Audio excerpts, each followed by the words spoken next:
Okay. Good afternoon. I thought I will start because we are supposed to start 5, so others may be coming. I think some of you were there in my last lecture as well. So this is something that I need to talk about. Climate change. It's a well-known fact now, because many of you know what it is, and then what are the repercussions, how to overcome this if possible, right? What we can all do in order to avoid dangerous situations. Then of course development is something that we need to talk about as a country. Always we say we are developing country. For how many years? When I went to school also, it was a developing country. Still is developing country. Right? So when are we going to go become a developed country? Then lately this sustainability has come into being, mainly because those countries who are developed, who were developed, didn't consider about this sustainability at all, and they are facing difficulties now in some ways.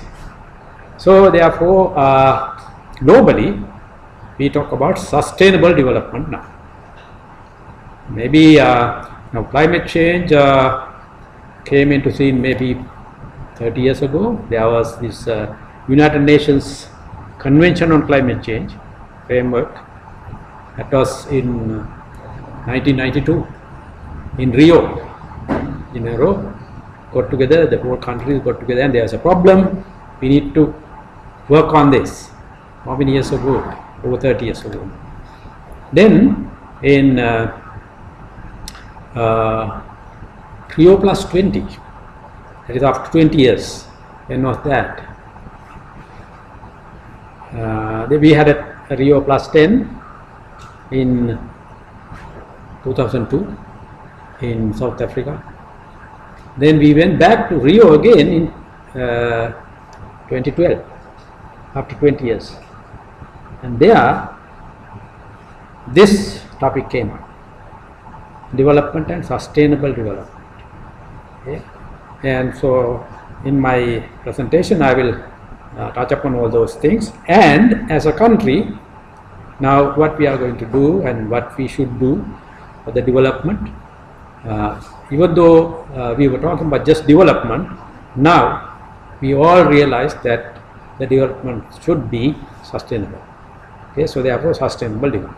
So those are the points, and then maybe as engineers you all should be part and parcel of these activities in the country, in the development, and then many other places. Therefore maybe towards the end we will discuss your role, or the engineer's role, or our role as a country's citizens. Okay, so I will take about maybe 2 hours, so 1.5 to 2 hours, then we can have a discussion. Just to ask you, in the other class, this is all that the number of people normally come. So are we ready to go? Is okay, or some more to come? Any idea? We have how many? 4, 8, 12, 13. Good number, no? 13. Okay. So anyway, we will go ahead. If they come, they will join. Okay, right. So first, let's talk about climate a little bit. We should know what we are talking about. So I put this up. Of course, we all sometimes confuse with weather and climate. Nowadays, we talk about weather now, very hot temperatures. That is not climate actually. Climate is something as defined here: mean and variability of temperatures. Mean and variability of temperature, precipitation, wind over a period of time, ranging from months to millions of years. Now, not only this, there are other atmospheric variables apart from temperature, precipitation, and also when you say long period of time, so if you really define climate, you need to at least look at 30 years of data in order to determine the climate pattern. So that's given by the World Meteorological Organization. They define, if you want to talk about climate, think at least 30-year frame. That's why maybe some of you are looking at the data Met Department is putting out. They put the 30 averages as the climate. So they shift, say 1990 to 2020, or before that 1960 to 1990, so on. They put time periods, shift. Right? With that also we can see, even though we talk, that also changes. Right? Now 1960 to 1990, 30-year period, you have the average temperature, average precipitation, all that. Then you shift another 10 years, maybe 1970 to 2000, then you see a difference. Okay, so that climate is also changing like well. Okay, so that's the definition. Then, now I was talking about the United Nations Framework Convention on Climate Change, UNFCCC, United Nations Framework Convention on Climate Change. Now, they define this, because I will talk about UNFCCC a little later, but there's a definition about climate change.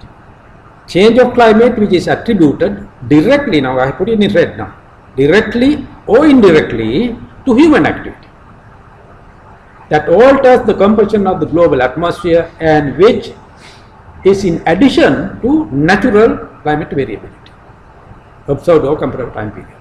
So this means that there is a natural variability of climate change. Okay, but now we are focusing really on directly or indirectly activities of human activity that the climate is going to change. So that's the definition now, legal definition by these people. Okay. Now, then what are the things that will affect the climate, Earth atmosphere, Earth climate? Now there are external factors and there are internal factors. Okay. So of course you all know these things. The energy that drives the atmosphere and the Earth comes from outside anyway. So solar input and so geometry, dust in between, all that will influence the input to the system. If the input changes, the internally things will change. Right? That's why they are considered as factors that affect or alter or change the climate. Then of course there are internal factors like volcanic eruption. That means you put in dust and various other things, energy as well, right? Then of course the mountain building, continental drift, many of these things, and atmospheric chemistry, reflectivity, various other things, right? And also this is very important now, atmospheric ocean heat exchange. Because now the atmosphere, we feel the atmospheric variations, temperature variation, all that is in the atmosphere, even though we consider Earth. So in the atmosphere, the energy really, atmosphere receives energy really from below. The solar energy comes through, but major part of that is transparent and comes to the surface of the Earth. Okay, comes through the atmosphere, and then it stores in oceans mainly, right? Then it gives into the atmosphere. So that's how mainly the energy gets into the atmosphere, right? So therefore ocean atmosphere heat exchange is very important in climate change. More ocean is warm, the more heat will get into the atmosphere and the temperature will increase. Okay, so therefore ocean, atmosphere and land factors we considered in this process. Okay, there are institutes now like COLA, many institutes are there, who deals with these things, right? Just to give you an idea what this is all about. Then the causes for climate change, as I said before, natural factors are there. This input of energy, solar energy, and then volcanic eruption. Those are really from outside it gets into the atmosphere, right? Then the main problem here now is the anthropogenic or the man greenhouse gases. Now we talk about greenhouse effect, greenhouse, many of you know, right? So these gases I have put here are mainly the major greenhouse gases. There are many other gases. Okay, so the out of these, some are natural some are man-made gases. Okay, many of you will know.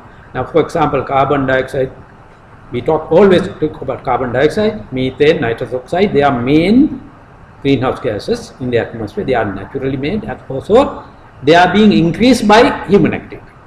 So they are also not only natural.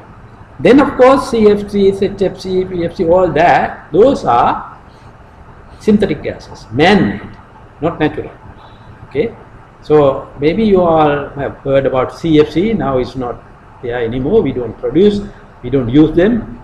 Chlorofluorocarbon, all of our ACs, I mean the refrigerators, vehicle air conditioners all use CFC. Now it has been changed to the other one, HFC. But now we are drawing plans to change HFC also into something else, because it really creates problems. The agony is that now there are protocols to this now. Now for global warming, I was talking about the CFC, UNFCCC. Likewise, for ozone layer depletion, it's a problem, atmospheric problem, global problem, and for that we have what's called Montreal Protocol. Montreal Protocol. Under Montreal Protocol, this some of the synthetic gases that used for refrigeration and air conditioning were banned or phased out gradually. Now there were two conventions, two protocols, and what happened was CFC was to be replaced, and the proposal was, I mean, it was HFC was the replacement, right? But HFC is a really very high potential global warming gas. Okay, so therefore now after a long time, Montreal Protocol was started in 1987, before UNFCCC, right? Now last year or year before, with the pressure from the climate group, Montreal Protocol agreed to phase down HFC, okay, hydrofluorocarbon. So we also have to do that. Therefore, we need to find alternative. That's now still your car air conditioner is using HFC, right? We need to find an alternative, right? If engineers have to look for it, there are alternatives, right? So need to, of course, refrigerators we have already replaced. No? R600 natural gases are there, so therefore that's no problem. But traveling or the motor vehicles, ACs are run with HFC. Need to find an alternative, right? So the problems are then burning fossil fuel. That's the main culprit here for global warming, global change, change in land use. You clear the forest, and then carbon sink, carbon dioxide absorption is reduced, right? Then livestock, then it goes to more emission of methane, and urbanization, we all understand that. So the concentration of carbon dioxide has increased dramatically from 280 parts per million ppm in pre-industrial era, maybe 1750s or so. Now it's over to 400 parts per million. By the year 2100, those are time targets. Projected carbon dioxide concentration is about double that, 540 to 970 parts per million. These are predictions. Okay, why 2100? We always think of that year, turn of the century. We need to think of managing this. Now, one point on this: why this? Now there are other conventions now, treaties. Maybe you have heard about Paris Agreement, right? Kyoto Protocol, Paris Agreement, many other things are there. Now it is estimated or predicted that if the carbon dioxide concentration in the atmosphere is over 450 parts per million, then the temperature will be moved up to 2 degrees. Okay, but that's too high. Now, according to the UNFCCC, we want to have it Paris Agreement says 2 or below. It would be good to have at 1.5 increase, right? So in order to do that, the atmospheric carbon dioxide concentration should be, if it is 2 degree, 450, not beyond 450. You have to limit concentration at 450 if you are thinking of limiting the temperature increase to 2 degrees. But if you want to have it at 1.5, then the concentration should be 350 parts per million. If it goes below that, now of course it's more than 400. So therefore, what we have to do, if you want to reduce temperature to 1.5 increase, you may have to absorb or take some of the things that are there in the atmosphere. You need to think of ways and means of reducing the amount in the atmosphere. Okay, so these are some predictions. I say according to the latest estimates, global average temperature will rise to what 1.4 to what 5.8 degrees. These are all projections. Okay, so I think you are looking at my previous lecture, maybe, right? This was my previous lecture, right? So many things are same, but maybe few changes, right? That's good. So I have put this also in here. Maybe you can look at it, no problem.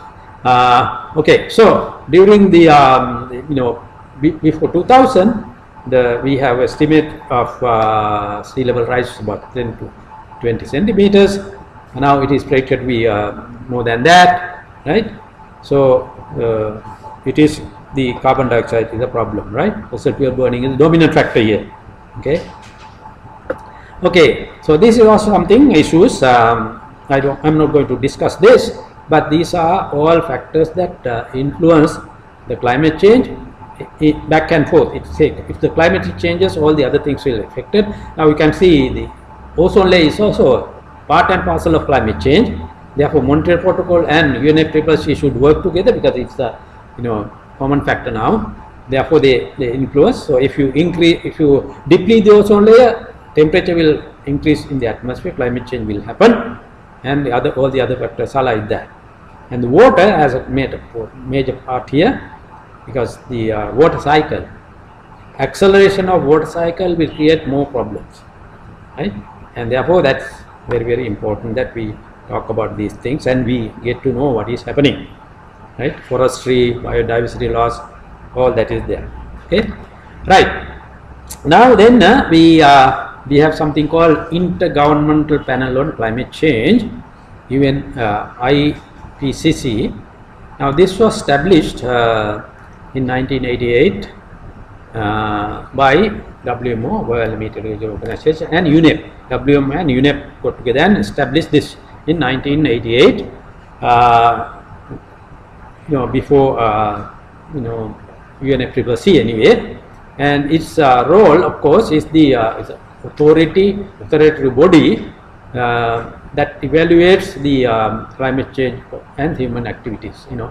So there are a lot of research going on, and IPCC is a group committee that collect everything that is going on, the research things, everything, and they put them together and issue reports timely. So they are now considered as authority. IPCC is the authority in climate related matters.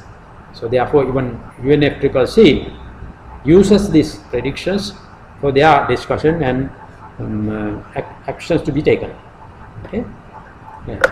Now this is something to show you that we talk about anthropogenic effect. No. So really, if we, man was not involved in these activities, probably the temperature will be lower than the normal average. So this gives us this this figure here. This one is the as you can see, natural changes. Prediction, but the world gone, right? This has to be extended, of course.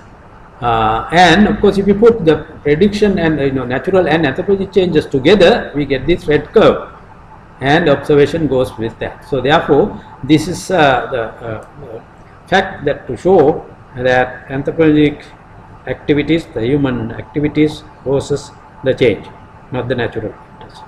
If it is natural only, it will be this, right? So this is evidence to show that man-made or anthropogenic is influencing the climate change. That's why even the definition is like that now. Okay. This is something, some old figure. I always put this here mainly because I was part and parcel of this some time ago in Honolulu, Hawaii. There's a reason to have this. This is considered a global situation, right? We have annual cycle. This is also very interesting. Carbon dioxide concentration in the atmosphere increases and goes down and increases. This annual cycle is always there, right? And continually increasing. Any idea about annual cycle? Highest concentration in April or so, and October, so it goes down regularly every year. Any idea? Now this is one evidence to show that the forest is controlling the concentration of the carbon dioxide concentration in the atmosphere. Now you can see this is like springtime. Now spring to about all summer, carbon dioxide goes down. Why? The plants are coming up, trees are coming up, right? Summertime, springtime, so it absorbs more carbon dioxide from the atmosphere. Then after fall or autumn, it goes increasing. Mainly there is in the northern hemisphere, less trees, less leaves to absorb carbon dioxide. Okay, so that's something. So we are continually increasing. Okay, right. Now only other gases also, carbon dioxide, nitrous oxide, their main greenhouse gases, methane, all are increasing, regularly increasing. If you extend, it goes up like this. So that's the situation. Therefore, we see continuous increasing. Now this diagram, probably you must have seen this somewhere, but this is a very important figure, right? Maybe I need to explain things here. Now there are gases here: methane, nitrous oxide, oxygen and ozone, carbon dioxide, right? In the atmosphere. These are gases in the atmosphere, right? Then we have here 0, 1, 0, 1 in panel. 1 means this is actually absorption of radiation. Atmospheric gases absorb radiation. Okay, so it could be solar radiation and also radiation going out from the earth, both ways. In the atmosphere, radiation coming through, absorb, and radiation going out, absorb in the atmosphere. So these gases, their character is given here: 0 to 1. 0 means no absorption, 0 absorption. 1 means 100% absorption, total absorption. Okay, this is absorptivity of atmospheric gases. Okay, down here we have wavelength of the radiation, going from micrometer 0.1 to 2030. Right now, this bottom one is atmosphere. That is, put all the gas, all the things, add all these curves together, and you get this. Okay. Now this is very interesting. Now this here, total absorption up to here by ozone. This is the ozone, that is here.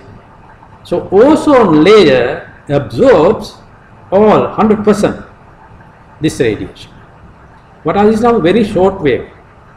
Here we have gamma rays, X-rays, ultraviolet rays up in this range. Gamma here, X-ray here, UV here. What is this area now? This is the most important radiation. Or the sun's, upon its temperature, the maximum amount of radiation is emitted in this area, in this range of wavelength. This is actually visible range, visible, and you can see that visible light, really radiation, comes to the surface. There is no absorption in the atmosphere. So atmosphere is transparent to solar radiation, I can say that. Major part comes to the surface. That's why I said it comes to the surface, then the ocean retains some of these things and re-emit. So this is the area. Then beyond that we have infrared. Infrared radio is all this. Now you can see only gas that absorbs short wave high energy, gamma radiation, X-rays, UV rays is here. That is ozone layer that prevent dangerous radiation coming to the surface. Then on the other side, all the other gases absorb in the long wave range. Right? Now, if it is in the infrared region, it is absorbing, then they are called greenhouse gases. That is the definition. Any gas in the atmosphere absorb long wave radiation, then they are greenhouse gases. So they are these are all greenhouse gases. Now within this you can see this is a big window, actually you can say a window, atmospheric window, and we have other atmospheric windows as well. Now here is a window at 10 micrometer area. Now this peak here, absorption is by ozone again, right? So these are windows. Why windows are there? Because there is no absorption in that area, It's very important. Windows are very important because otherwise we will be closed, right? Windows are necessary to get information, to look outside maybe. So we use satellites and communication satellites, various other satellites up there, and we put instruments tuned to these wavelengths to get the signals. If you don't have a window, even satellite up there cannot get any information, right? Earth satellites, various other satellites are there. So they are using these windows. So windows are important to see things. Okay. So this is just a you should have some idea what are greenhouse gases and how they work, all that. Okay. Right. Now this is that 10 I was talking about 10 micrometer window. Now in that window, this was ozone. We saw that peak, right? Now all the other gases, now CFCs, all those gases are also closing this window, right? Absorbing here.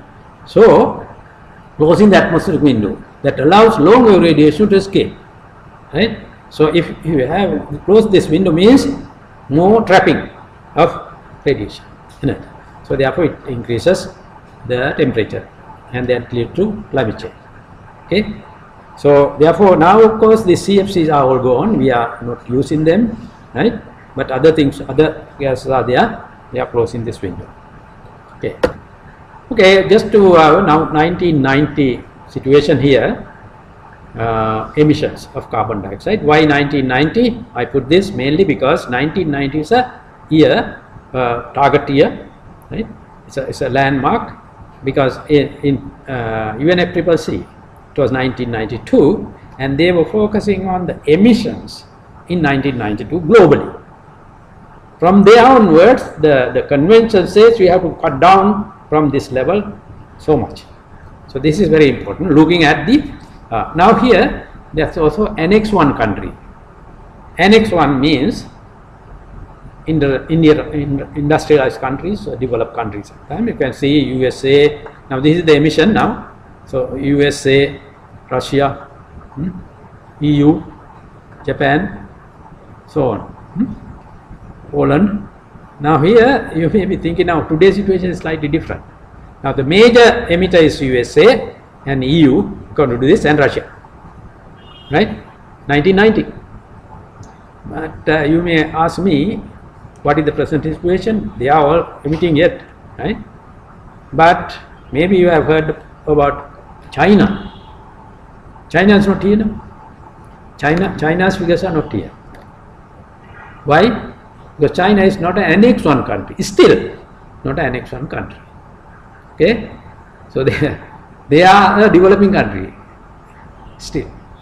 Why? How do you define this? Because the population is so high, their income is there, but then in time to come, still they are not considered Annex 1. They are saying, they are in our group actually. When you discuss things, G77 and China, group of 77 and China. There's a group in the, when you negotiate in the internationally, they are sitting with us. Groups of 77 is actually developing country group, plus China. Because they, per capita emission, That is how you calculate emission. You know, this emission, we divide by the population and we say per capita emission always. If the per capita emission is low, they are not contributing to this. That's how we define, and then we are not developing. But other countries per capita emission is very high, so they are highlighted here. Okay, so when you talk about per capita, China has an advantage. Okay, that's what happened. Right? So they are not here. Okay, now global emission is where these are coming sectors. Mainly carbon dioxide, fossil fuel burning, and then the land use, land clearing and all, right? Then agriculture, nitrous oxide comes from there, and of course methane comes from energy and agriculture again, waste, right? And HFCs, PFCs are also there. So this is how the picture looked like in 2005. Okay, global emission. So mainly this is the problem, fossil fuel. We put them out, quickly, mainly because for development, you have industries, many other things, so then you completely, increasing the use of fossil fuel. So that's the problem. Okay. Now actually some of the countries are thinking about, now say for example Germany, for example, maybe you have heard, they are going for alternative energies. Even the Middle Eastern countries, the oil producing countries, right, they are looking for alternative energy. So they are blessed that way. The deserts, we have plenty of sunlight. You can have solar energy generation by them, right? So things are changing, but this is the picture. Okay. Then what are the areas that these things come from? Mainly energy supply. Even in this country, we emit major part of our carbon dioxide emission comes from here. Energy supply, energy generation, right? So we need to change to alternative or renewables. Then transport, right? And of course industry. So this is globally. For us, of course, these two are the main factors: energy supply and transport. But other countries, these industrial countries, this comes in, right? And then agriculture, huge agriculture. Then the forestry here. I think last time somebody asked me, how come forestry emit? Huh? This is actually forest clearance, for the industry. So forest is not, emitting that much. Forest, change of forest is a problem. Reduce forest. Okay. Right. So that's how those are the factors. Now this is just to show you. Now we were talking about these three major greenhouse gases, but they are also not equal, because now say for example if you take methane, it is 21 times powerful global warming as compared to carbon dioxide. So this is like if you have one methane, it is like having 21 carbon dioxide. That's what it is, right? So first three are natural gases, but they are increasing as we saw, and these are all man-made things, right? What is there? Now CFC, for example, 8,100, the global warming potential. This is global warming potential, and now even here, this AC is with this gas, hydrochlorofluorocarbon, right? Except CFC 22 is being used, right? Now we need to replace them. This is already taken out, right? This is the other one. Even today, your vehicle goes with this gas. Okay, 120 times as carbon dioxide, powerful greenhouse gas, and these are all man-made. Okay, I'll show you why in a minute. They are man-made.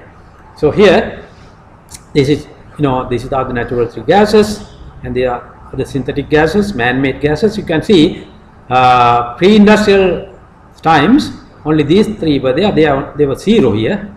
Other man-made ones are zero, right? But these also have increased with time, and new things have come in, and then the potential given here, right? Where they are being used, why they are coming out, all that is given here. Okay, so we need to really take out all these first and reduce this in order to manage the temperature of the earth and reduce climate change. Okay, so that's how it is now. Okay, so as we see, activity is the main cause for change. Deforestation, as I said before, right? Fossil fuel burning comes at top, right? And of course, the population growth, world population growth increases demand for food, livestock, and energy. So that means, you know, when you increase the population, carbon dioxide emission is also going to increase, right? Okay, so we need to go for alternatives. Sustainability comes in there. Okay, not that we should control the population, but then if you're coming up, there should be other ways of maintaining things. Now this is just to say global temperature and carbon dioxide go hand in hand. If you increase carbon dioxide, definitely going to increase the temperature of the atmosphere. It's a well known fact now, so everybody agrees. Okay, so one-to-one relationship.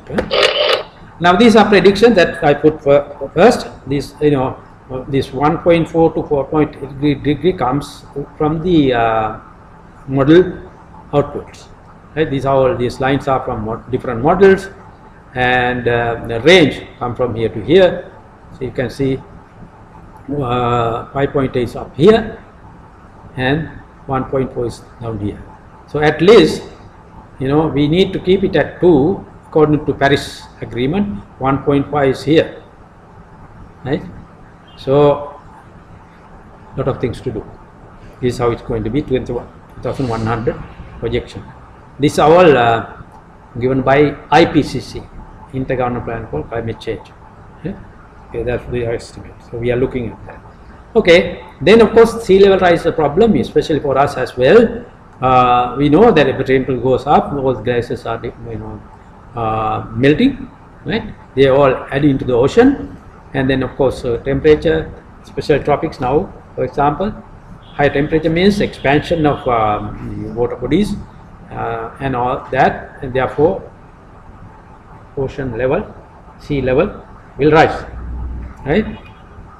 We see some evidence, right? So this is some evidence to show you northern hemisphere September sea ice extent projections. Okay, now according to this, if you know, some will say that by 2050, before 2100, everything will be, ice extent will be zero. All that will get into the ocean. Okay, so that means we can see this will lead to a substantial increase in the ocean level, sea level rise. Okay, there are predictions for sea level as well as this global mean sea level rise, right, in meters here, right? These are the different models. Of course, if you take the average, at least 0.5, 0.6 meter height, right, by 2100. So 0.5 meter means even in Sri Lanka, many of the areas will be under water, right? By 20, you know, so if you go to 2050 to 60 also, there's a substantial amount. So seriously, we'll have to think about it. We cannot just leave it as it is, right? Now, of course, I am going to talk about a little bit more. Now, this is precipitation or rainfall. This is winter, summer, globally, winter, summer. For us, this is very important. December, January, February is our what monsoon? We have a you know, weather systems here. Sri Lanka weather system deals with monsoons, no? Right? We have 2 monsoons and 2 winter monsoons, right? So this December, January, February is what monsoon? We get winter monsoon, but northeast monsoon, right? Then summer, June, July, August is southwest monsoon, summer monsoon.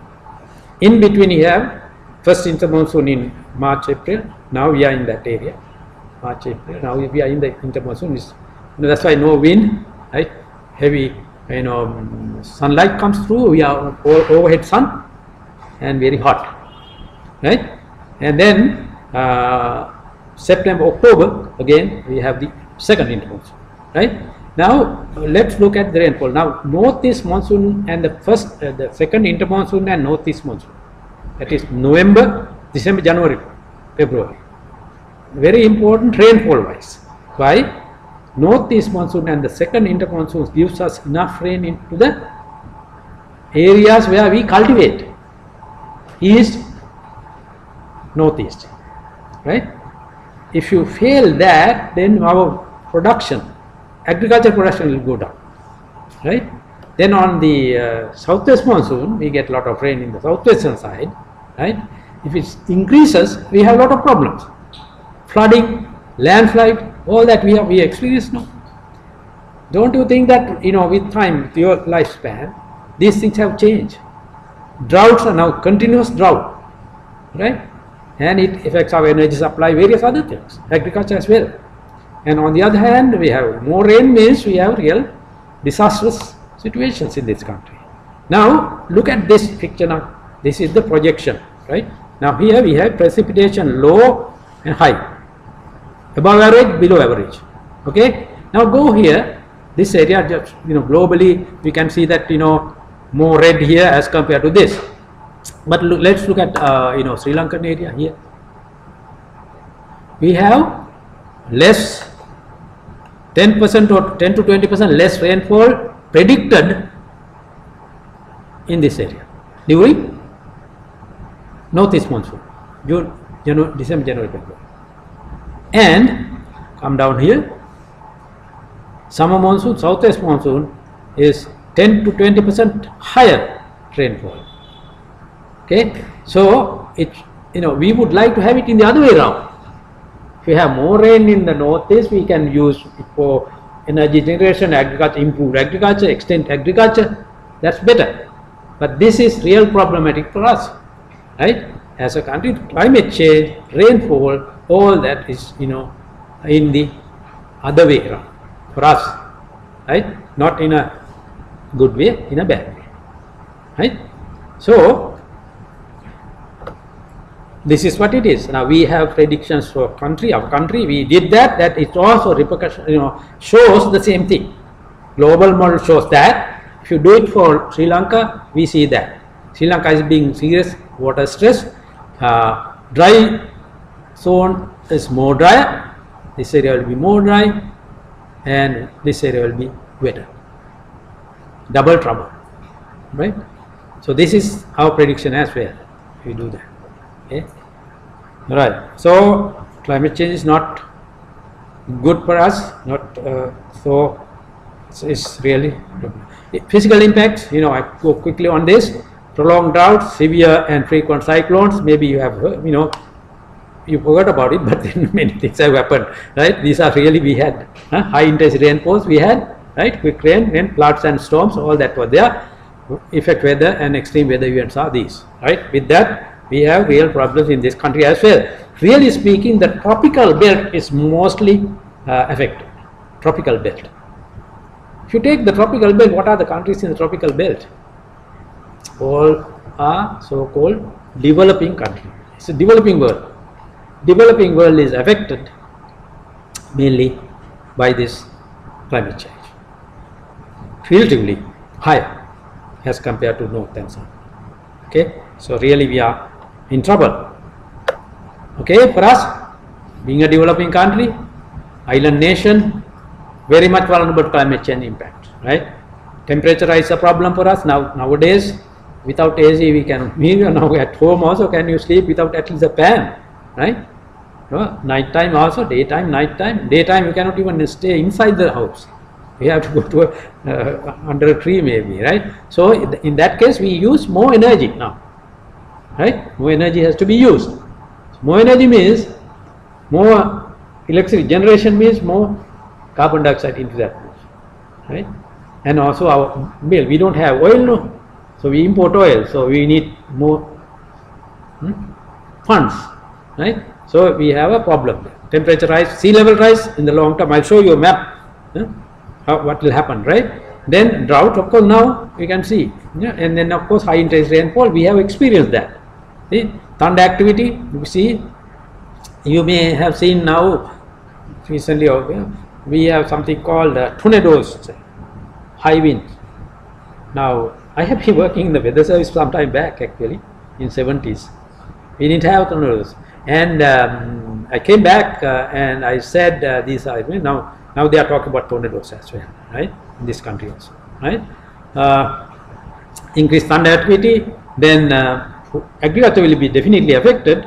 Of course, if it is not the temperature, the rainfall. Now, see, recently we had all the paddy fields are all ruined because of the heavy rainfall and the flooding, right? So in both ways, whether drought or rainfall, it influences the affects the agriculture too, right? Then fresh water supply. Now I am not sure whether how long, if it's like this, the fresh water will be available for us to drink.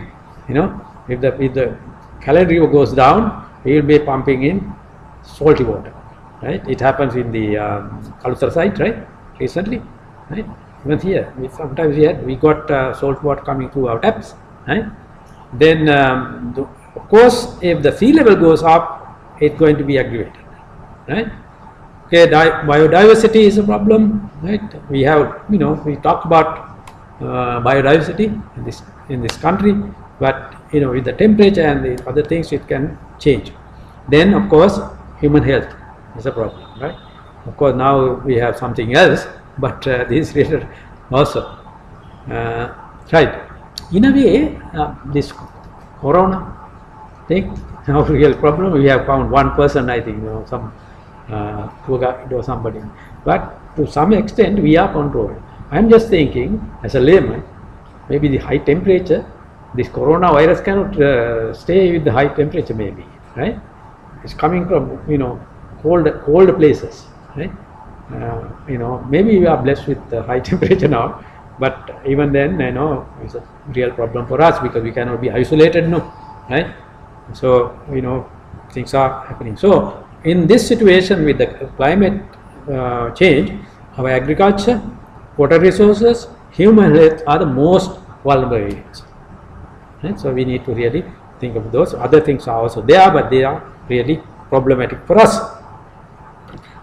Now this is the map I was saying, that if the sea level goes up, the red areas will be underwater, right? At least 0.6, right?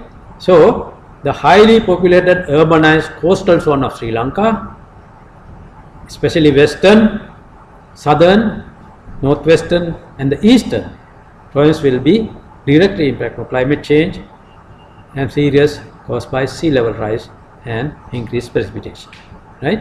So our main, now see, this will affect many things, right? Now eastern side, Batiklo, Ampara area, our paddy fields are there. See, water comes in, then we won't be able to cultivate in that area. We may have to shift, right, inland, right?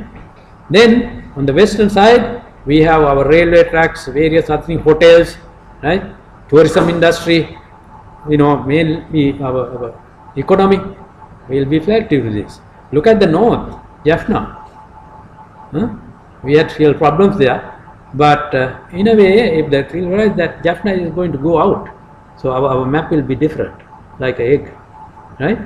So the problem will be solved in that area, maybe, right? They are fighting for separate country. If that area goes underwater, means fighting for what? There is nothing to fight there, right? Okay, so this is how it is going to be. Nature also take care of some of the things, right, when the problem comes. So these are, I put some things here, right, mainly our problems. Tourism 80% in that area, right? So infrastructure, roads, right? Hopefully our southern highways also, not that far in, right? It is also in those areas, right? Going to, now we are going up here, all that area, right? So anyway, just to show you, there is a problem. We cannot just ignore, right? At least a planning first has to be there. We will have to think of this. If not, we cannot change this maybe, because we as a country may not be able to change, then we need to adapt to the situation, right? Take alternative measures to overcome this, I mean to live with it, right? That's the other thing. Okay, right. So national problems. Let's talk about some of these national problems. Now water management is a thing that we'll have to really think, mainly because flood and drought.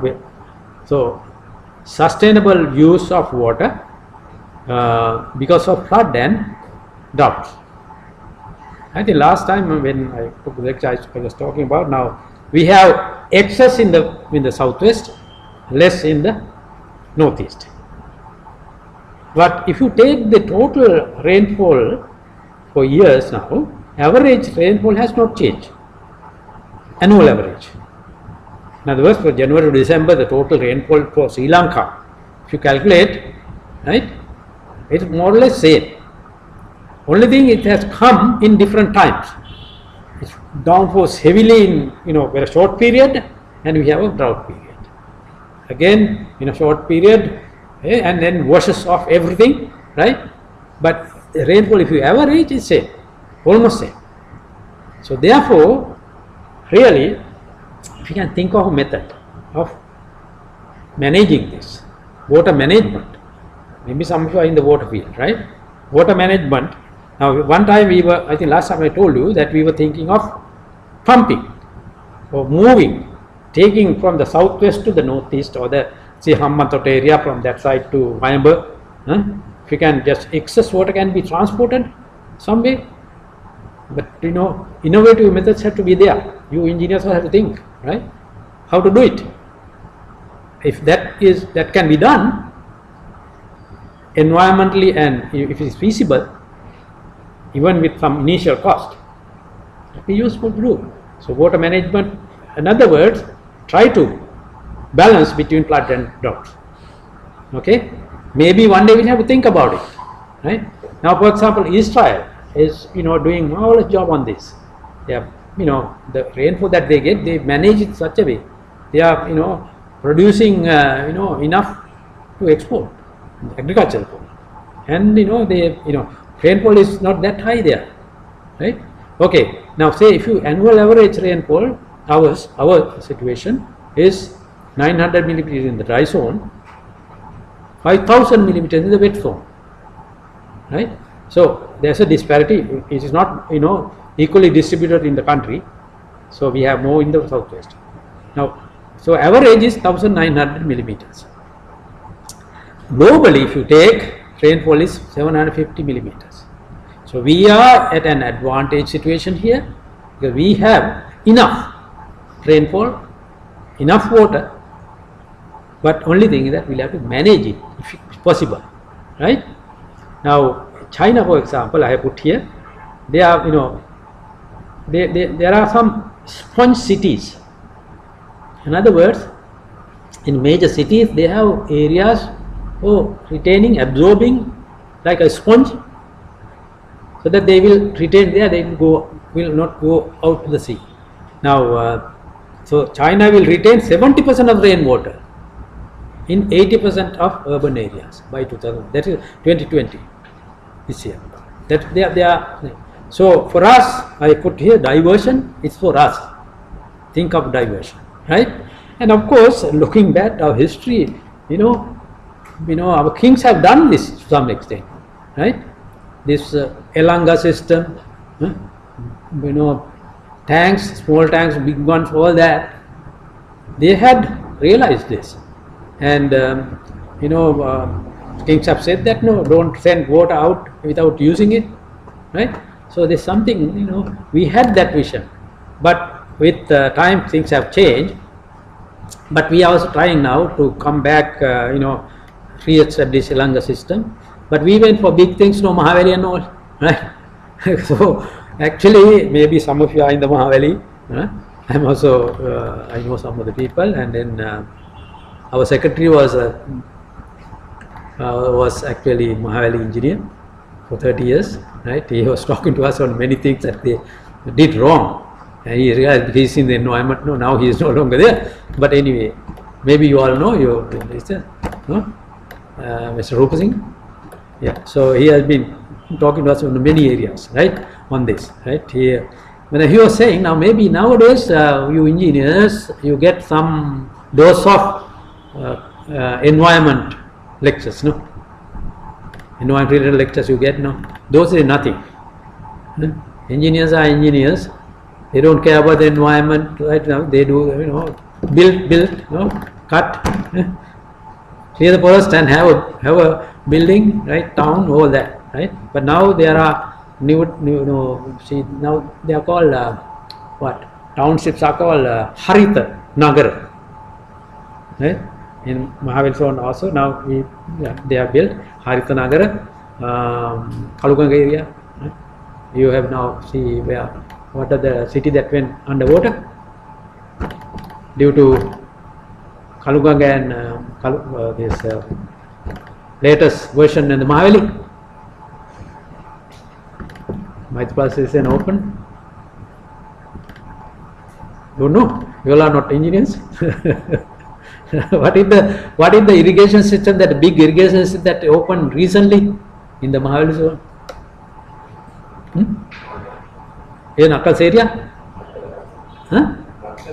Laggal town went down underwater, yes, because of that project. Laggal town went underwater, and they have a new town now, right? Laggal town, yes. It's called Harita, but it's not Harita actually. How are you going there? Now the problem again there is that they have built this Rajya Sabha and various buildings here, schools and many things in that town. They are good. My problem was that I went there for a meeting in the ministry went actually. See the Rajya Sabha or the district council, that building has been newly built, right? That area fully cleared, no trees, right? Only one tree is there in that whole patch, right? Because they clear the forest and build it. Now they are trying to plant trees. But the good thing would have been, you clear the area where you built only. Why you clear all the trees? So this, some people say, vested interest people had. They cut the trees and used it for, it's also economy, the politicians, various other people have some reason, you cut that tree, right? But you could have taken the power somewhere else, right? But that, that was real. I told them, why you built like this, clearing all this? But you have to have fully air conditioned the whole building. We cannot stay there. But if we had trees, as it is in the jungle, you build build it inside, then it would have been very nice. So it is architects, engineers, you all have to, I'm looking at you as engineers, okay, right? So you have a bigger role to play in this game for Sri Lanka, right, to overcome these problems, okay, right? So the national problem is the water management one, right? Air pollution also there, we have a problem. To transport system, we are putting out, we have taken a lot of activities, but things are not moving the way we thought, right? Energy generation, still now we are going to buy, anybody from CEB, engineers from CEB, yeah, okay, so you are going to purchase, energy, now, from private sector, right? So, don't take me wrong, people are talking about you all as mafia. You all, I don't know you, but then these people say, I don't know. But they, always make a point to buy energy from, private sector, and you get something into your pocket, it seems, right? That's perception given by even the ministers say this, right? Very famous minister, off the record, right? One time, our friend Party Champika was minister, he was telling me personally, Professor, if they can buy me, they will buy me also, right? He was resisting, right? So you know what that meant, right? So anyway, that we need to think of, nation, not individual but collective. Then only we can stand up, right? I am not blaming you because I don't have any facts to show that, but it is the common talk today, right? Anyway, so energy generation has to be considered. Now I also involved in its solar energy and things like that. I am running a fully electric car. Even today I came in that. Right, problems are there, but then I have solar rooftop solar. I give it to CEB also actually. Right, I produce more than I use. After charging my 2 cars and using energy, still I get something. They pay me something for the energy that I give them. Right. Okay, that's also very great difficulty. We made that in a particular time. They didn't want to pay. They don't want to take the energy that we produce. Only the big places only can. But now it has, all the houses. You all can put solar panels and feed to grid, right? If possible.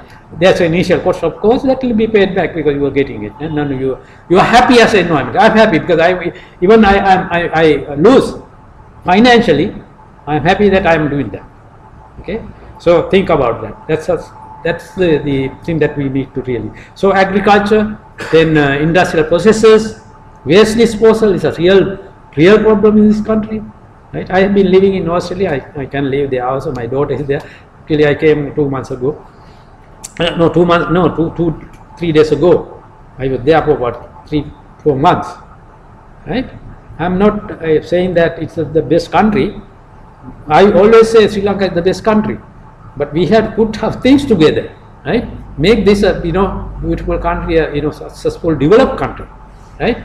But see, they Australia having fossil fuel, they have this coal, right? But still they are going in a big way to promote solar energy and other renewables. My daughter put up, whole roof is covered with solar. I asked her to put, right? So she's getting paid for that. And she covers the energy bill, water bill, gas bill, everything, and plus she gets something else, something more to her account. So we all can do that actually. Now here the banks were giving loans, soft loans, right, for this situation. How many of you have thought about that? Anybody having solar energy generation at home? Nobody?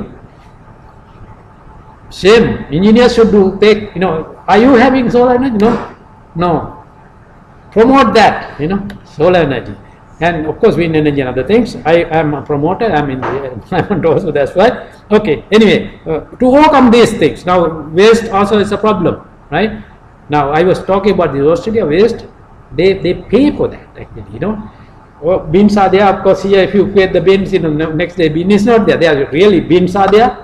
Right, they are given you free, and you have separate things for recycle things in one end, and the waste that can be made into fertilizer in one can, green bin, like that. Several bins are there, right?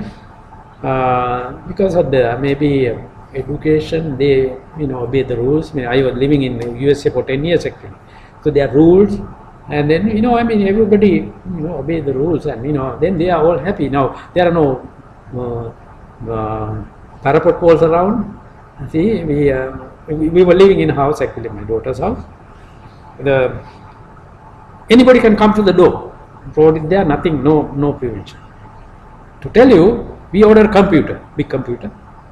We were out, and that computer was there for 1 week in front of our door. Nobody touched. When we came back, we took it. That's the level. There's no door, no parapet wall, nothing. Anybody can come to the door. But in front of the door, the parcel was there. Nobody took it. That's the level that we need to bring this country to. Right? Peaceful living. Right? So anyway, these are going out of the track. But anyway, those are things that we need to think as educated people. As through peer education, right? We need to do our share, right? As engineers, we all should also do that. So land and soil, of course, precipitation of depletion of the watersheds, right? Hill countries, then deforestation taking place. Now, really, we are talking about person clearing some area, manor area, right? Put houses, right? Big house going on. Now nearby they are clearing again. It seems to be, a few days ago there was news, no? They are clearing 1,500 acres or something to do what? You saw the news. Komarika. So the Komarika is good, but clear the forest to do that, it's a problem really, right? But then there are some vested interest, or maybe some powerful people are doing that. So those are the things that we need to oppose, right? Think collectively about the country, right? Then of course sanitation of water bodies, siltation mainly because in the Mahaveli area now the big tanks are silted, right? The amount that can retain in those tanks are less now, right? Because you clear the area, so the erosion took place and the siltation is taking place. And even though we have big tanks, we cannot retain that much water. That's why with the bigger rainfall means everything goes out, washed out, right? So this is also tanks, lakes.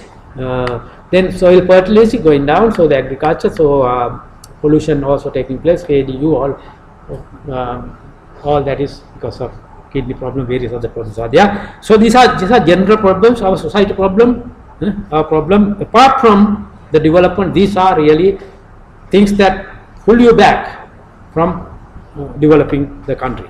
Okay. Now I was talking about this UNCCC, United Nations Framework Convention on Climate Change. I said 1992 is initiated and we ratified it, and we, so main objective of that is to stabilize the greenhouse gas concentration in the atmosphere at a level that would prevent dangerous anthropogenic, man-made interference with the climate change. So this is the main purpose of this treaty, right? So it's still working over 30 years now, 1992 onwards, right? Not that successful, okay?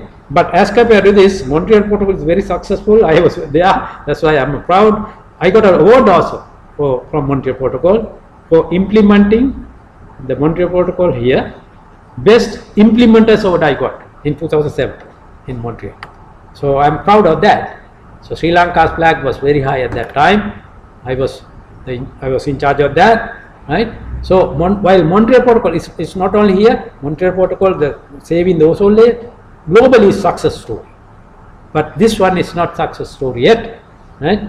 I was also Sri Lankan climate change director for some time initially, right? But I tried hard, it's still not moving forward as we planned. Okay, anyway, now what are the options we have?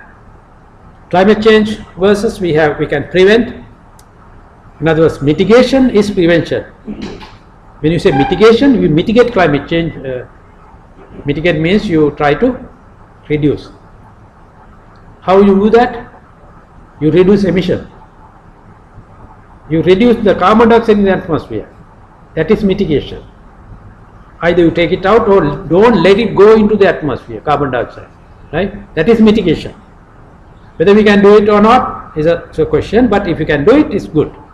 Then adaptation is living with it. Try to see how we can live if that happens. So this is like, in medical area we say prevention is better than cure. Prevention is better than cure. That means you try to prevent disease. That's what with corona also people are trying prevent it. But if you get it, then it is very difficult to cure, because we have to spend, problems are there, more than the prevention. Adaptation is difficult. Okay, therefore mitigation is the best option, but if not, we have to go for adaptation, right? Now last time also I said this, it always comes to me, this health sector, prevention is better than cure. It's mainly now in the insurance sector in the developed world. They push you to take insurance, private insurance of course, right? The insurance people pay you, do a regular checkups, right? Free, they pay.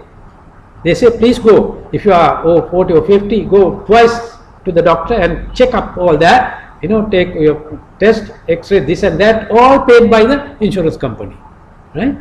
Why? They are doing a business.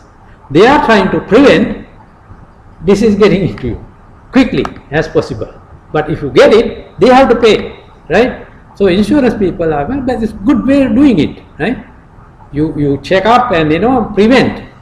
So they are trying to prevent somebody getting sick, because their bill will be gone if if disease means they have to pay, no. So anyway, that's a better way of doing things, better way of doing business, better way for this population as well, right? So anyway, so this is something all developed countries are having that situation. Okay, I also have a Medicare plan from Australia because I'm living there, right? Okay, right. Okay, mitigation is, as I said, you reduce emission into the atmosphere. So mitigation means implementing policies and reduce GHG emission and enhance things. So that's the main thing. We can read through this. This is already, you can copy. I have done this. So we have taken, we have to have policies, reduce emissions, and enhance things. How do you enhance things? Things means absorption, right? How to enhance? Plant more trees, increase the forest cover, more absorption will be there, right? So that is also a mitigation activity, right?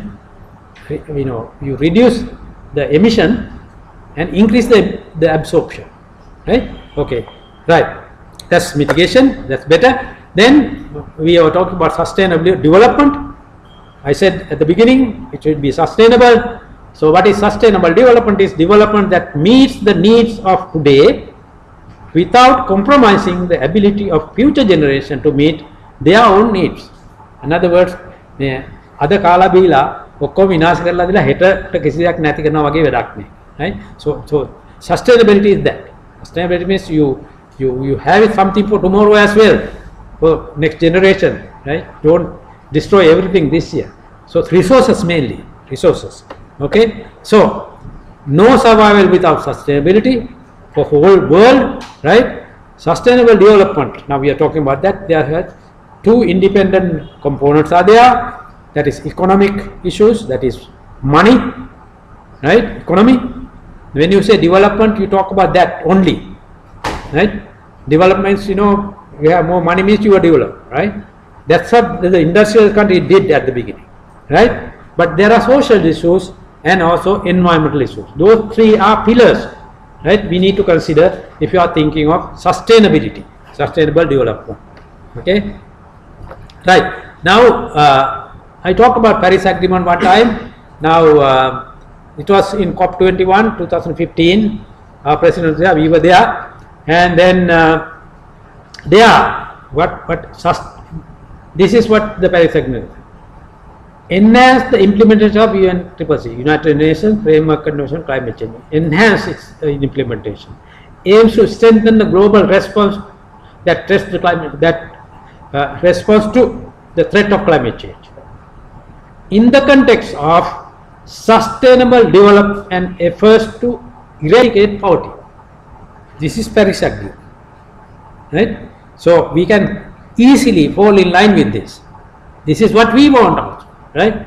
So after negotiation, this is what it is. So sustainable development and eradicate poverty, right? To do that, we need to enhance implementation of climate change policies. Okay, right. If you go through further, few things. Now, according to the Paris Agreement, the greenhouse gas emission has to be, as soon as possible, achieve the balance between sources and sinks of greenhouse gases. During second half, 2050 to 2100, we'll have a balance. By 2050, what your emission globally, the amount emitted has to be absorbed. So there has to be a balance. You cannot have excess.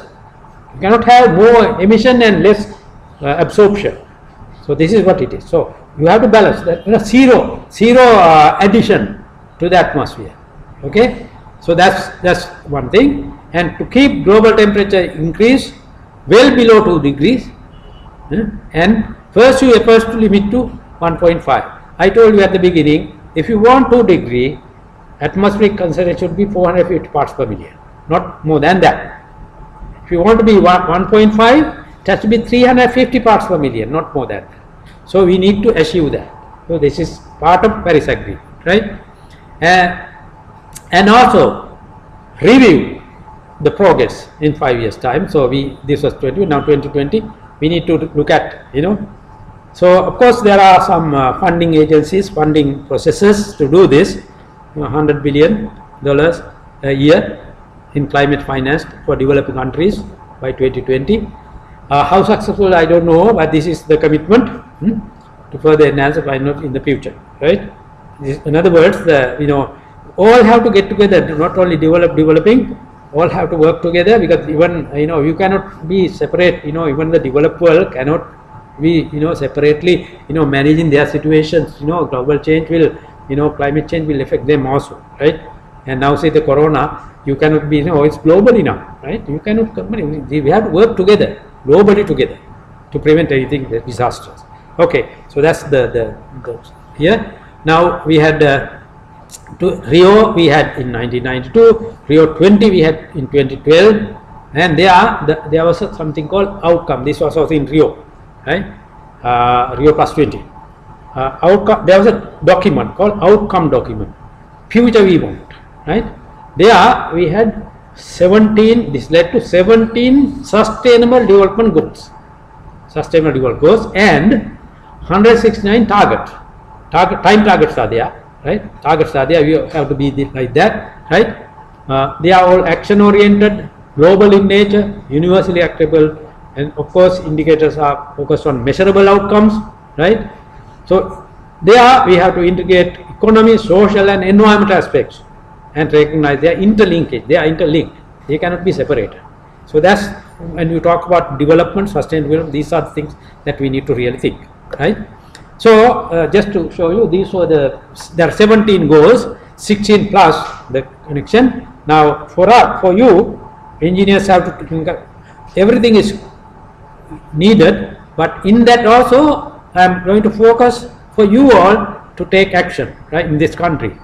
Now of course 1, 2, 3, that is poverty, hunger, health, quality education, equity, those things are common things.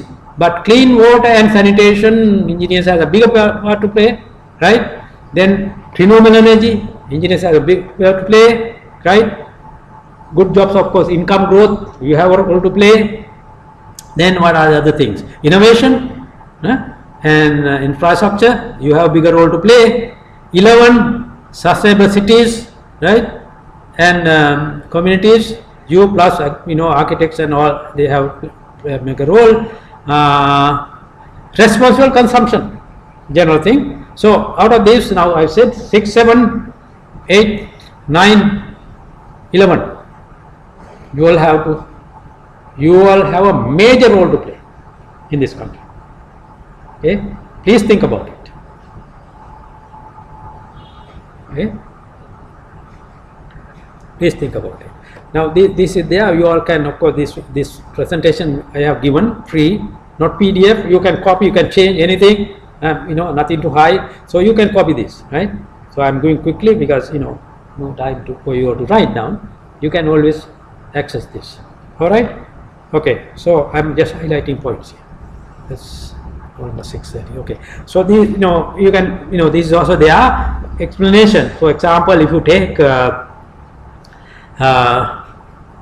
6, ensure availability and sustainable management of water and sanitation for all. That is goal number 6. Okay. Then 7, ensure access to affordable, reliable, sustainable, modern energy for all. CB has to take action on this very strongly, right? Others also have to support, of course. Likewise, we have other all these things, action oriented things, in order to come to sustainable development. Okay. Now say these things are social, economic and environmental are all linked together. We need to think of those. If you have all this, only we get the sustainable at the middle. If you take all through social and environmental, it should be a bearable situation. Social and economic equitable situation, right? Environment and economic, we have a viable situation. So put everything together, then only you will have a sustainability. Development can come through that only. Other development useless. Economic development alone is useless, right? we need to think of other things, right? Okay, now the 16 can be divided into 3 groups. These 3: economy, society, social, economic, social, and biosphere is actually environment down below. So you can, the 16 or 17 can be divided into this. 4 of this is environment related, especially environment related. 8 of them are society related, and 4 are economic related. But they are all interlinked. You cannot separate. Just thinking that the major areas of that is in these areas, right? Biosphere means environment, right? And society, education, gender equity, food, health, all that is society actually. So that's why you put it like that, right? So all these are interlinked, and we have to consider everything if you are thinking of the development. Okay, so all right. So systems, we have systems, and convergence planning is necessary for all this to achieve 17 sustainable development goals. We have to achieve them, right, in a systematic way, in system oriented way, right?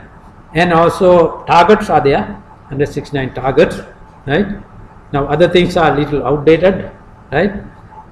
We have ministries now. How many? 16, no? 51 ministries there. It was more than that actually at that time. I put this on, right? But you never know in time to come. After April, maybe ministries will increase. We never know that, right? Even we had ministries that we have other ministries, no? State ministry, that ministry, that ministry. So there's too many actually.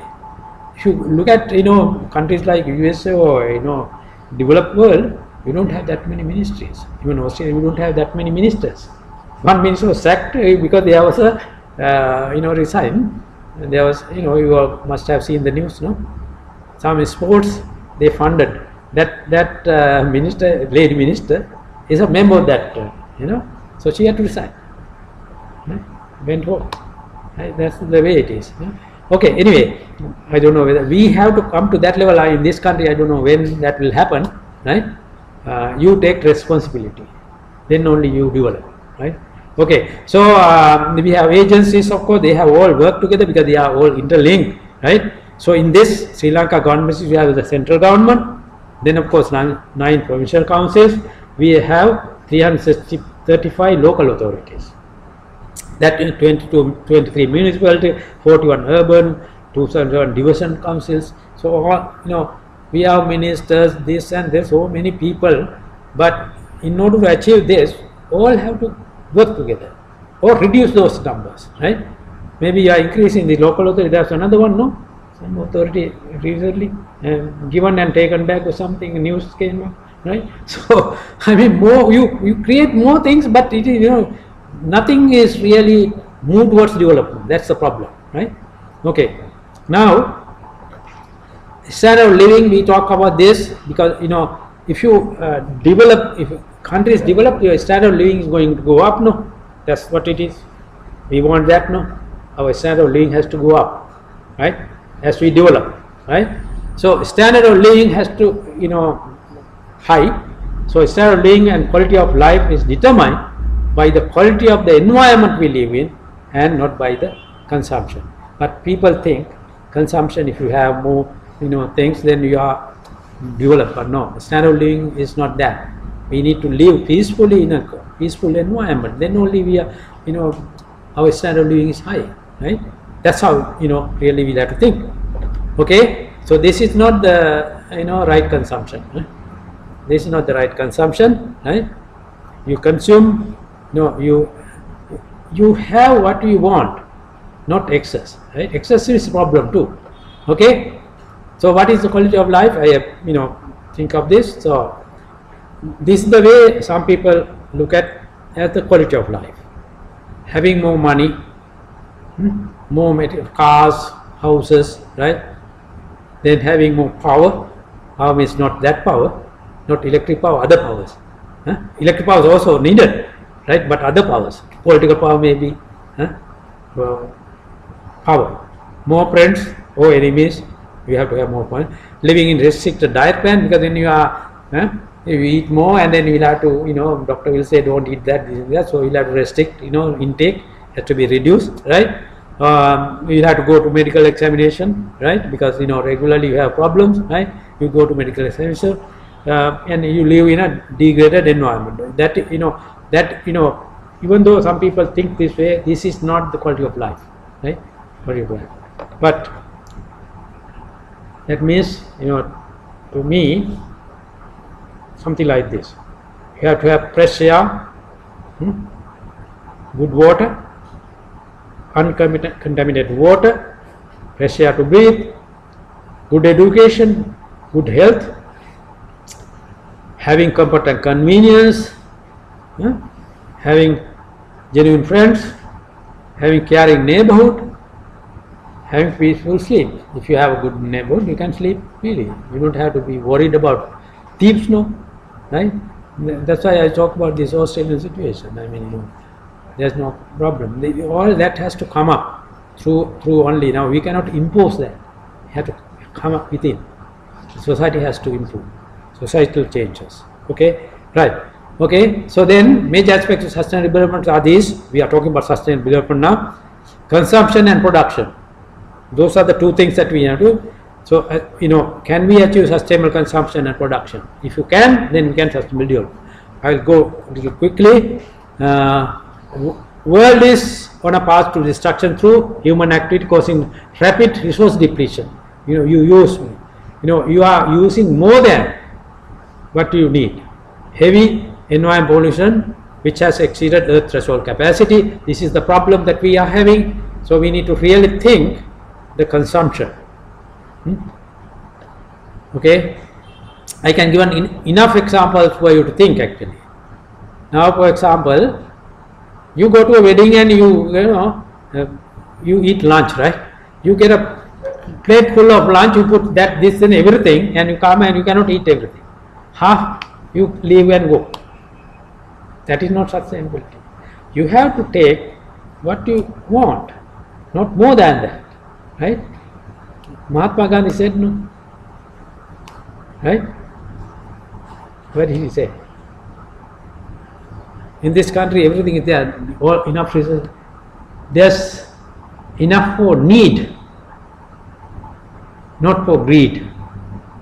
Not enough for greed. Enough for need, not enough for greed. If you are greedy, not enough always, right? If you think of need, there's sufficient for need in the world. Okay, so think of need and greed. Don't be greedy. Think of the need only. All right. So okay. So what do you do? Resource decoupling. In other words, we need to think of this: reduce in resource intensity, recovery of resources, design products, reduction of consumption, overconsumption, overexploitation of natural resources. Okay, so sustainable development towards waste minimization should be there, pollution prevention should be there, cleaner productions has to take place instead of unclean production, eco-friendliness should be there, resource sustainability, in other words, closing the loop, you will be knowing this. Resource sustainability has to be there, right? Then only we can think of sustainable development. These are resources, right? Natural resources. These are natural problems. I have clouds down there, right? So this is Sri Lankan photo. You must have seen this paper, right? Where this is, right? You put garbage. This is in the mid country. Yeah. So this is a resource problem.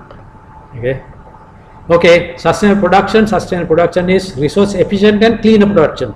That is what we want. Sustainable production we want. That is resource efficient and cleaner production.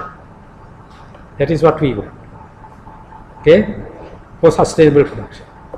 Now you all know, I have shown this before. Now you put everything into a factory, say production system. You put energy, you put water, and you put all the natural resources into the system, and you produce something, finished goods and services, right? In the middle, you destroy many things. You emit, you pollute the air and pollute the wastewater.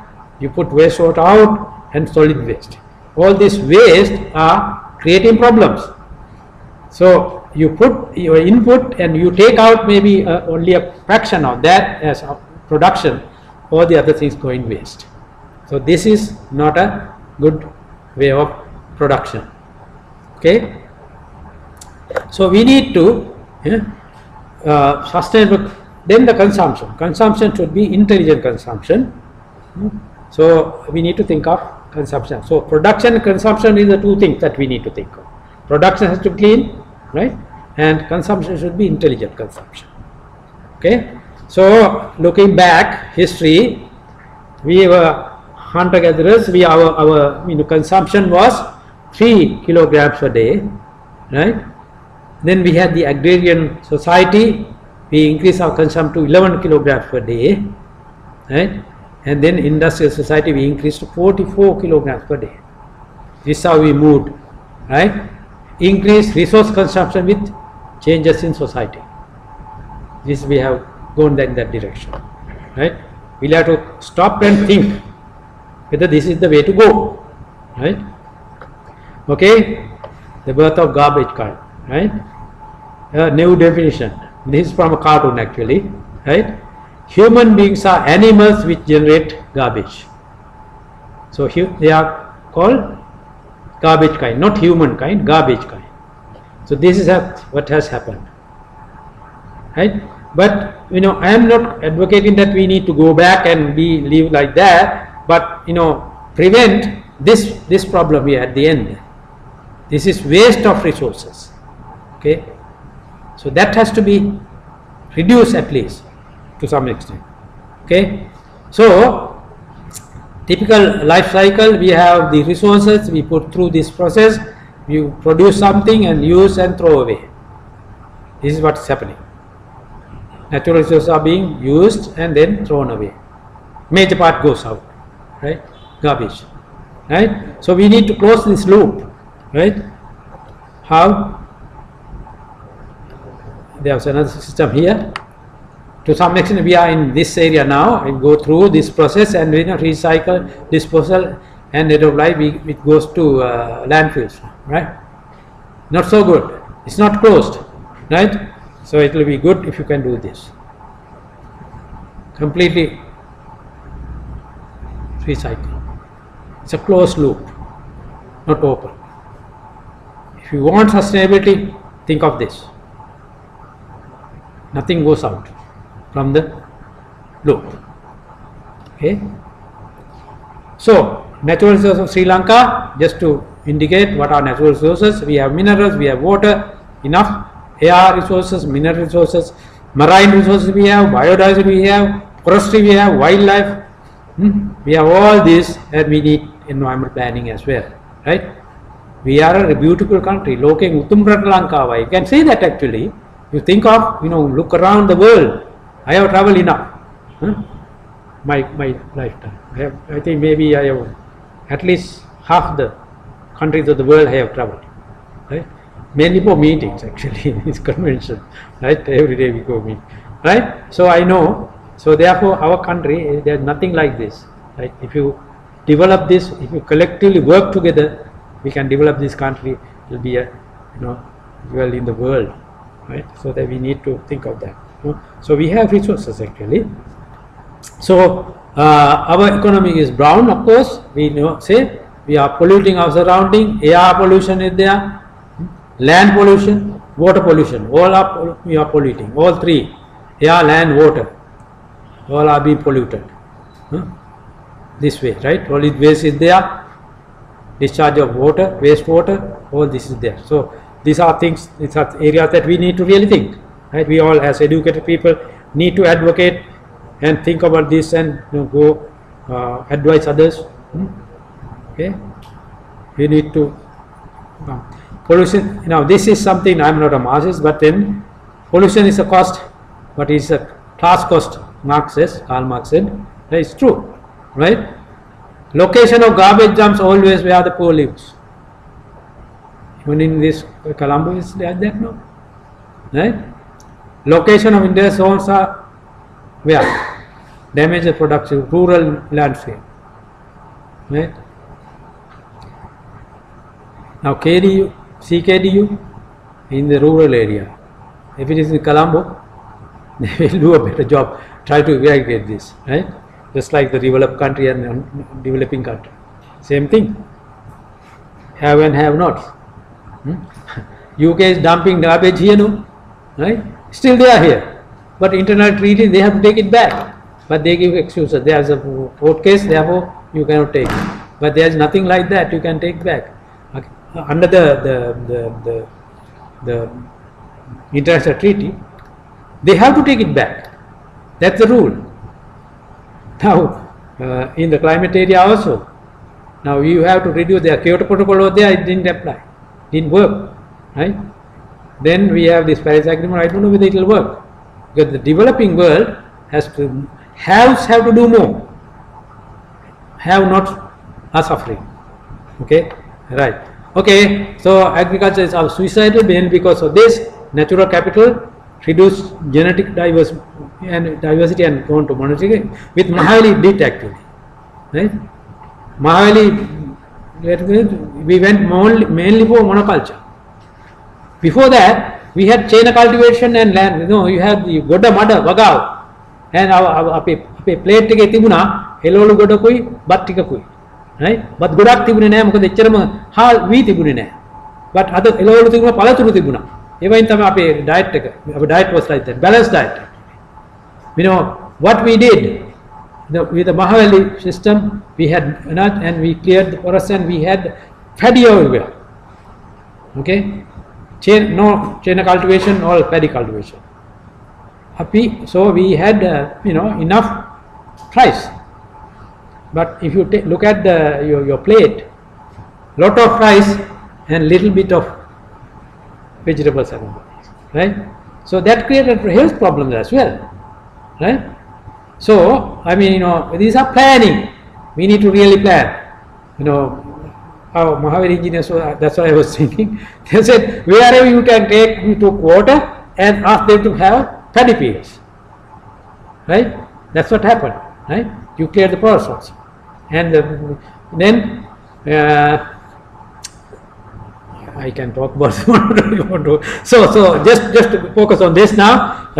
So polluting agents, pesticide, and weedicide, pesticide, and the fertilizer, chemical fertilizer, all the real problem. So therefore, I'm thinking I'm coming from a rural area actually. Coming up, right? I can think going back, even Gamma is not there now. We go back, not all Gamma, right? We had really, our house was in the middle of paddy fields, or around the water bodies were there. We played in swimming in right? But I can swim more than people who learn here. Like my daughters learn pool, right? But I can swim better than them, right? So those are things, natural things, right? Anyway, so we have lost actually. We need to really, come back. I am not advocating to be as the same as those days, but we can take the good things from there and inculcate those things in our society. Our society has to change, right? Our values have to change, right? Okay. So traditional pest control is enough. Grains have high foreign content. I am a vegetarian. Okay. Save cost of animal husbandry and associate no animal cost and sinks of killing animals if you are a Buddhist, right? Okay. And avoid our carving towards sugary and oily food. This create health problems. So those are benefits if you go out. So these are some examples. Biogas. Now this is from Brazil. They have the used biogas. Sugarcane is being used, and they have sugar canes are there. They use that. We run buses and vehicles. Just like petrol. So they are more or less 50% also use this. So renewables, right? Not fossil, right? Then we have eco designs, incorporate environment consideration at the level. So you can have agri-based plastics. They are degradable, right? And I was thinking nowadays we have some fork and spoons, degradable, edible also. Even if you have ice cream cone, you don't throw the cone away, right? You eat the cone as well. So you can have that type of tools, utensils, with the meal you eat that also, then no garbage problem, right? If you use this, it's a garbage problem, right? And it's not degradable. If you use this, of course, at least they will be degradable naturally, right? So those are things that we need to really think. There are, of course, zero detergent washing machines. We can develop. This is really, I don't time, but electrolyte in the water. You don't put any detergent, but you can clean with this machine, right? Those are areas where we can improve ourselves, right? Ultrasonic clothes washer. Environment friendly, no detergent. Okay, decopier. Now see, the papers that you use in the office, you throw away, after. If you can, they are good papers. Only thing is that the ink is there on the page. Write-ups are there. If you can clean that, you can reuse it. So there are decopiers now. You put the paper, ink will be taken out, and the paper is as new. You can reuse it, and the ink can be reused too. So those are innovative methods of doing things without throwing away, right? Okay, and then so think of environment. Environment, we cannot just separate ourselves from the environment. We are all environment, right? Therefore, we are part of the environment. Now, for engineers, this is something. Now we learn from nature actually. Many of our science started with nature. No, I don't have to give you. We are all science-based people. We really from nature we learn things. Even the Newton, gravity was discovered with the nature. No, nature happening, right? And Archimedes, all the natural things. And even today, right? We develop airplanes. We trains, various other things, looking at the people who do things. And maybe as you take blood, it's painful not to test. Now there are things that without pinching you can have a blood test. Okay, Japan made a they were observing mosquitoes. See, mosquitoes bite us and we don't feel. After the mosquito gone, it's scratching, right? So if you can have a mosquito to take your blood, right, for testing, it's good. No, Japan made the thing of mosquito, right? So painless, you can take blood. Tiny thing like mosquito, get it? So what I'm saying is, from nature, you learn things, you study nature and do things, create things, right? Now here the ant hill. This is a ants built a house with all ventilation, prevention from rain, and you have ventilation, right? So nature. So they build this ant hill building, right? You don't have to have air conditioning now if you have that building. Architects, this is ant hill building. No air conditioning, no lighting system. If you put light, it's heating, no. So light plus ventilation, if you can incorporate from the nature, then you are up on the deal, right? Any architects here? If you do that, you can make a enormous amount of wealth if you can have this, because the bills will be less now for the owner. You don't have to pay for the energy, for the electricity or the air conditioner. No, that's a good thing, right? So okay, I have many examples, but I don't have time to show all that. So we from the agreement we have what you call national determined contribution. All the countries have to have national determined contributions. In other words, how we tackle the environment and the sustainable development. So we also have national determined contributions towards the globe, right? Primary measures for government to communicate internationally the steps they will take to address climate change and sustainable development, okay, in their own countries. So all countries are there. This goes to a registry actually, tapping every 5 years. I told you at the beginning, every 5 years will be checking again Rio and the Paris Agreement, right? So we also have some things. I'm short of time actually. So we also have NDCs now, right? So domestic mitigation measures, adaptation planning, right? So we can improve every year. We can have new things if you are doing well, right? Improve the situation, right? The finance support is given to developed countries, we can always use them, for mitigation and adaptation planning and doing projects here under this. So developing world being encouraged and supported by the developed world to do this, because they are also suffering, right? Okay, and then we can have adaptation in these areas: human health, food security, that is agriculture, livestock and fisheries, water, irrigation, coastal and marine sector, biodiversity, urban city planning and human settlement, tourism and recreation. All those are the areas that we can work with adaptation measures, our national. So you all have to be part and parcel, at least get to know about these things. In this country, we have adaptation planning, national determined contribution to the globe. Actually, globe, is for us as well as globe, because environment is common. We cannot have our environment separately, our atmosphere separately. It goes. So we are getting. So this is all contribution, right? In these areas we are contributing, we are planning, and ministers are working on these areas. And maybe you have to get to know these things and be part and parcel of this. If you are agencies, you have to be part and parcel of this, right? Increase the ability to adapt to the adverse impact of climate change and foster climate resilience and low greenhouse gas emissions. Development, and the development, we will have always think of this in a manner that does not threaten food production. Making finance flows consider with the pathway towards low greenhouse gas emissions and climate resilient development.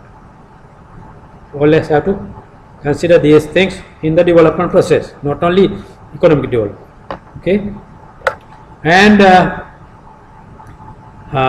mitigation efforts, even we can contribute. So each country has to communicate to the secretariat. So and then public maintained by this secretariat, they are kept, right? Always check and balances are there, right? Okay, now I will show something like this. Almost time. So now this is just open your eyes and mind. Development human society, we are accelerating, leapfrogging. People talk of we are now so behind developing world for so many, we know to jump to develop, so we have to accelerate, right? Okay, development of human society, increasing demand for resources, food for example. Now here, as the capital income increases, right? Income increases, there's this is the real meat consumption goes up like this, right? Maybe good, no? You will think it's good or bad? So this is what is happening actually, right? In other words, it's going up, directly related. This is development, right? But this is why. What about this now? Why not this? If there is there, you are getting rich, but you don't consume that much, right? Not this way, right? And if you think of food, demand of resources, food, liters of water required to produce 1 kilogram of food. These are type of food: potato, wheat, sorghum, maize, rice, soybeans, chicken, beef. To produce 1 kilogram, you need water, this many liters of water. So if you consume these, you need more water. But if you produce this, with less water you can do it. So rice in the middle, but wheat less. You have seen the big fields. Wheat fields are not watered that much. They are dry actually, right? So they can do it with less water. Okay. Rice, we are using mainly rice.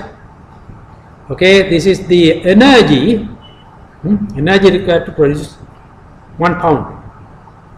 Corn, milk, apples, eggs, chicken, beef. Okay, this is what we say. If you can, use these, then you use less energy. If you ask me why this much energy, I can explain, right? But almost time, so I don't want to keep you long, right? So with this I am going to close, right? And maybe now we have linear economy actually. We have to shift from this to this circular economy, right? Why? This is here, see, natural resources we put in, take them, make and dispose, waste, right? Technical and biological material mixed up, energy from finite source. This is what we are doing now globally, right? But if you need to get into this, right? Make, consume, enrich technically, and then make, use, return to this. This is all circular economy, right? If you don't go in this direction, there won't be any future for the world. So think of circular economy rather than linear economy. Okay, this is what we need to do, right, for sustainable development. Otherwise, we will be like this, creating more problems. You won't be able to develop. Even you develop, it won't be sustainable. Unsustainable development. This may be only economic development. All the other things, environment will be degraded, society will be ruined, more problems, health problems, various other problems. Okay, so I'm going to stop here. So design out waste, build resilience through diversity, rely on energy from renewable sources, think in systems. Waste of food has to be reduced. Okay, so think of future. Let this be a beginning. Okay, hopefully what I said was good, at least part of get into your mind. So think of our country, think of society, think of environment, think of sustainable development. Then only we'll have a future. Otherwise, there's no future. Thank you. Okay, almost 7. But if you have, burning few questions, I can stay. Otherwise, I'll stop here. Thank you. Anything else you want to discuss? We have some time. I can take some time. There's no problem. I don't know whether they close this place.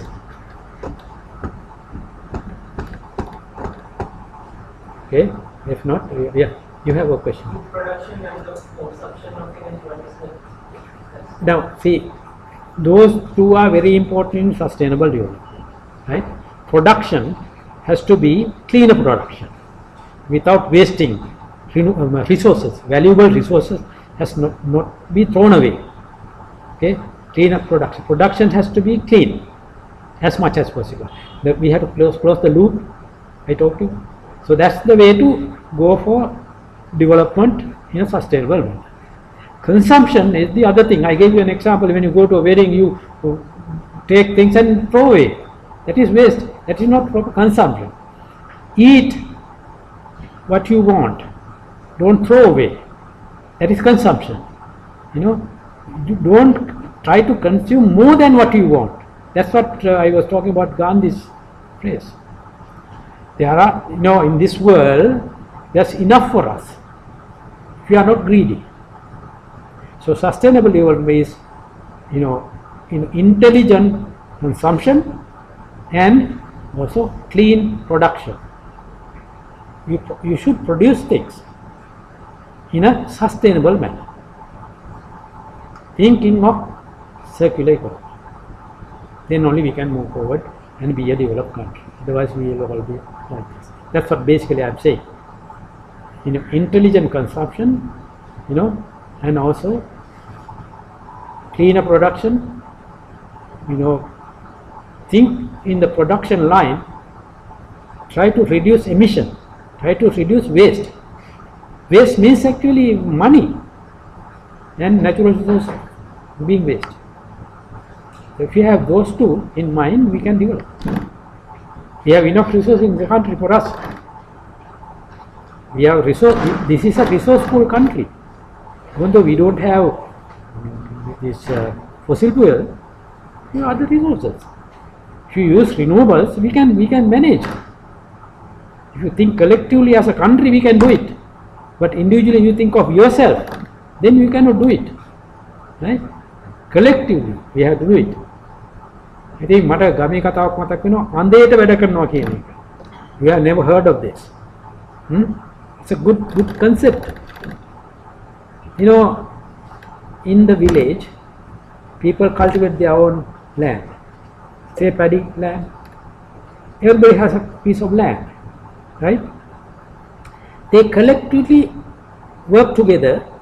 You work in one person's field one day. You don't get a pay for that. You are not paid. Next day, you go to the other field. It's called Attama. Because say 10 people come and work in my field, I have to work for those 10 people 10 days. Attama is that, right?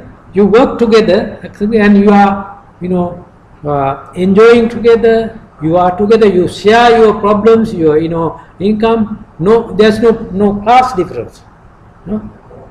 So you are happily living, right? This is the society that we need to have. We should have enemies. Disparity goes up means you have problems, right? So the good old way of living was good that way. I remember, my father was a Harachi one time, because I'm not proud of that anyway, right? But see, we had things, we had herd of cattle and buffaloes, right? From young age, we had enough milk to drink, enough curd to eat, and we distributed, right? And the buffaloes flow the land, right? No tractors, right? At that time, right? So it was very peaceful, no pollution, no plastics, right? Kehel kole bat kanne, ambula, right?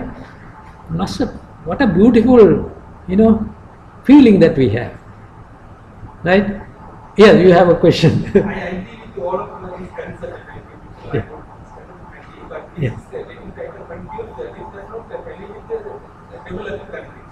Yeah. Yeah. That's what I said. There's some criteria. Yeah. Yeah. Personally, so like sustainable development, sustainable living and life. Yeah. But it is now if you go to the developed Well, criteria, but this concept will little bit contradict. Yeah. Society. Yeah. I use machineries and produce more. And Yeah. over GDP. Yeah. I'm clear. How to balance? Yeah. Now let me tell you. That's why I said those developed countries were not sustainable, right? They have problems now, right? They are now coming. I gave you the German example. They are not using fossil fuel now. They are going to go renewables all the way, right? So that will reduce emission, right? And also their development will not go down, right? If you go in the right path, now we have a better chance. We have not gone that direction. So from the beginning, if we plan well, we will be better off than them, right? Now I will, because I have lived in those countries, and I will say there are good things also there, right? I gave you an example that things are not being dropped and all that. See, one thing that I see the difference here is the good things there and bad things here is that we are people don't care about the rules and regulations, right? Now, if you are a little powerful, look at the road. If you drive on the road, right, the bigger vehicle or the three-wheeler will go like that, right?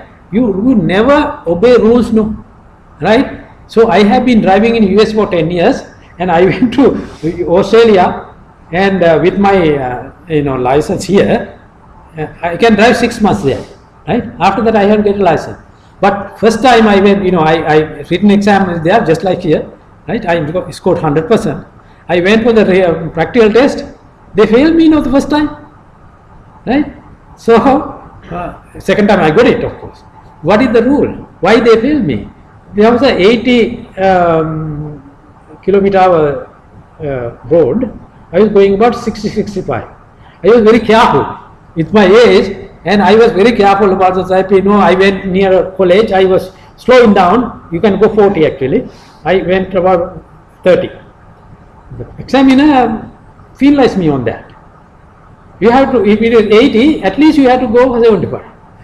Right? There was no traffic at that time. I told him, I am very careful, there is no traffic here. So my going at 75 doesn't block the traffic. But they said, no, rules are there. So I have to go for the second time to get the license. Right? So that is, rule, here of course we give something, then you will be okay. No? That's the difference I am saying. So those are good things. Actually, you obey rules, you discipline yourself, right? In this country, if you do that, we'll be a developed, marvelous country. So there are good things, though there are problems. You talk about the balancing, right? So that's why we say, after 2050, all the world has to balance emission and sink, right? There shouldn't be excess on that. So they are working on that. Definitely they will come to that. Now Australia, for example, they have plans, right? We also have plans, but I don't know how successful we will be, because some interference will be there, right? So your point actually well taken. There will be problems for them. Disparities there. We have to have machinery, all that.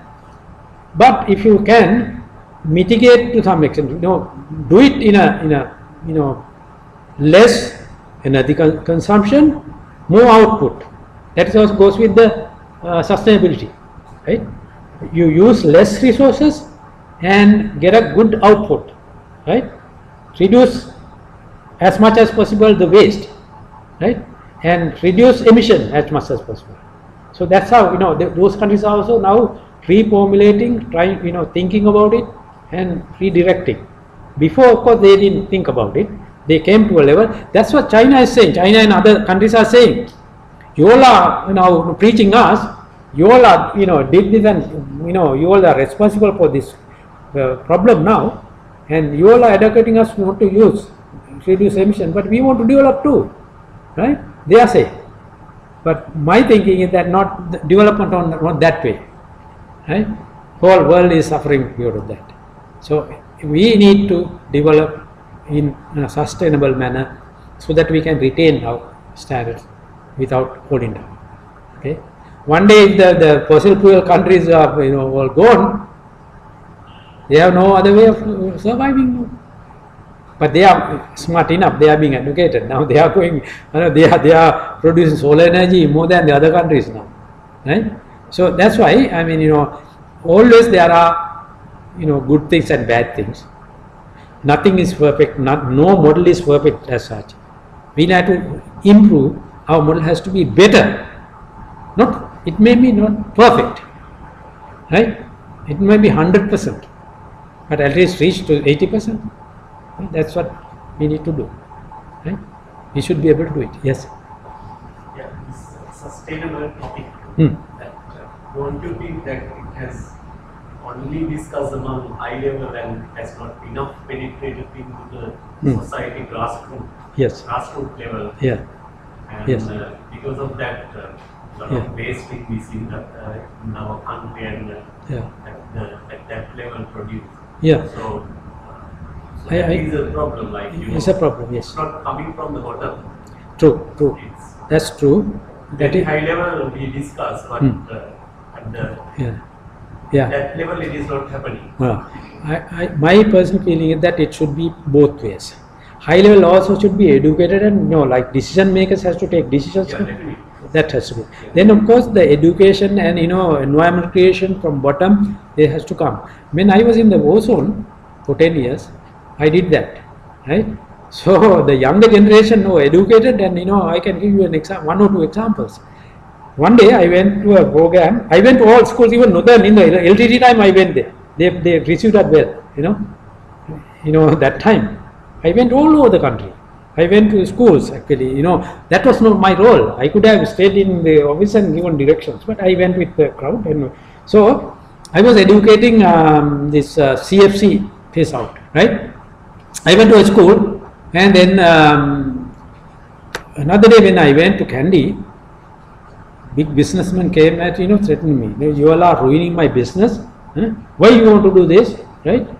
I asked him, I didn't do anything. Please tell me what happened. He said he was bringing in container load of used CFC based refrigerators from Japan. They are throwing away because they had to phase out early. They were throwing out. They pay for you to take it away, right? So the people who are bringing container load CFC based refrigerant to the country, and they are selling at a cheaper price, right? And at the same time we had the other model, right? Then I was preaching to the students that you should not go for this. Tell your parents not to buy that. In time to come, no gas, it will be ruined, and also you are environmentally damaging, and therefore you go a little bit more, even take a loan and take this. It will be, long term, it will be an advantage. This man was telling me, what has happened? He cannot sell these old things because the students, the especially girls, A-level girls and all, advanced level, they are promoting the parents to not to buy that. So his business is now getting lower and lower, and he has looked for this, and he finds that I feed this to the school children, the schools influence the parents to do that, right? That's why he is coming against me. I said, well, I did something like this. I didn't, try to harm you. You also can adapt to this system. You don't bring those, bring a good thing, and I will promote that. I will tell you, even in school, I will promote your shop also, right? Go to that shop and buy right thing. So that's how I manage. So really, the education and awareness from the bottom is very, very important, right?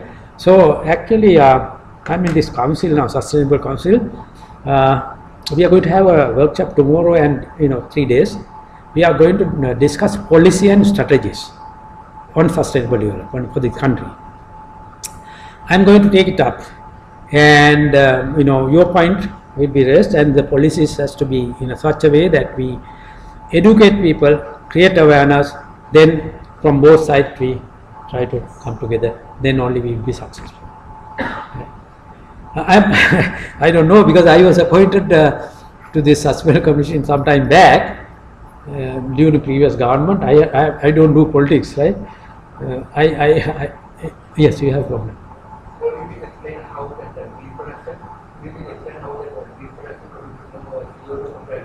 Yes, green production is something that we need to promote. Green production is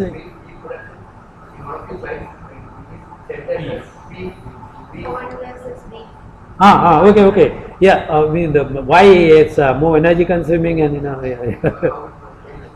See, take beef for example. You have to mechanize now, not in this country, in the industrial country you could take, right? It's an industry, right? If you want more animals, you have to have more grassland. You have to clear the forest and have grassland, right? Okay. Then also you feed them, right? And then the more cattle means more methane emission, right? More greenhouse gases, right? And then you need more energy to house them, right? And transport them, feed them, energy, right? They are mechanical, right? And then you slaughter them, all mechanical, right? We have energy to that. Then you store them. You have to freeze them, or you have to have cooler temperatures, so energy is needed. Then transport globally, you need transport, energy consuming. So put all that together, you make a calculation, right? It is more costly, energy consuming, and also water, cleaning, right? And keep them treating them, all that. This is a global research done. Through that process only this has come. Not mine actually. This is a global research showing this. Okay.